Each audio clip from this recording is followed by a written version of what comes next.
think what parents need to know and what parents need to do is simply, just as a way to introduce what I'm thinking, consider this like a flu or bad situation with flu where a lot of people catch flu.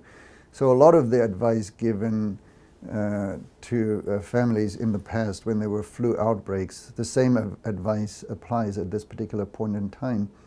What's particularly interesting is how this is a new virus. Some people don't talk about the coronavirus, they talk about the new coronavirus. And it's new because in 2019, around about December, this thing was discovered. And since then, there's a lot of uncertainty. If the saying is we sail in uncharted waters, it's very true. This is what's happening. We're learning as we go along.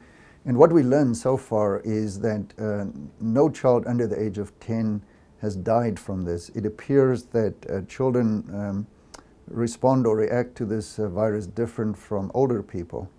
And I think that should be comforting for parents that, you know, a child may get sick, but in terms of the ultimate scenario of losing a child because of death, you needn't worry about that as much as you need to worry about older people with pneumonia, diabetes, heart disease, and so on. So that should be reassuring. Your child may get very sick, may need to go to the hospital, may need some additional support, but so far at the time of this conversation, there's no child that has died, not in some of the areas where this virus was very common. Let's face it, you know, let's say you've bought all the sanitizer, hand sanitizer in the world, you've got lots of soap, lots of water, and let's say you wash hands, and let's say you do it for 20 seconds. These are all the things that we are telling people to do. But we do know that young children, you know, after they wash their hands, they may touch their face. And so where does that leave us? It's very difficult to keep kids clean at all times. So for a child who is infectious, that would be, say, a child who sneezes, who coughs, because this virus spreads by droplets. I think a child like that probably should not be allowed in a public place, whether it's a daycare or a school. So you've got to err on the side of caution. I think it's also very important to keep people healthy. In other words, we talk about how we're being attacked, how this virus spreads and how the virus attacks us. I'd like to talk a little bit about how important it is to build up a good defense mechanism. By that I mean you've got to get rest, you've got to get enough sleep. It's very important for children to be put to bed at a proper time, no screen time, let them sleep, because sleep is a way for you to make those deposits where you're going to have a better immune system. The other thing that's vitally important for our immune system is to consume lots of fruits and vegetables, plant-based foods.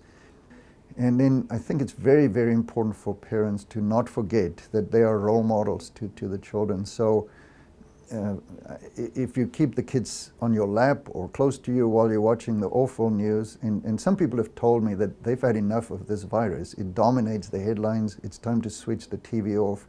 I would agree. You know, after 10 minutes of this, I think you've got enough information to know what's cooking. You don't need to spend endless amount of time monitoring the media. Use that time to play with the child, have fun. That's good for the immune system. And the other thing I think that is important is to watch for a child who is anxious. They may not be able to express it with words. That's what makes kids unique.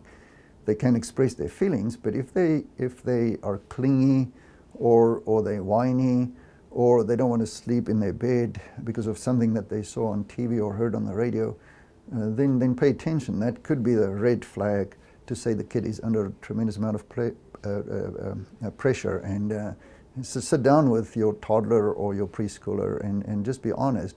And then, of course, it's important for a parent to not be anxious, to not appear to be anxious and out of control and all worried, because children look at us for leadership. They want a parent who is relaxed, who's calm, who's peaceful, who's tranquil, rather than somebody that runs around like a chicken with its head chopped off. I think we spend too much energy fretting, fuming, worrying about this thing. Focus on the facts, do your best, and that's all you can do.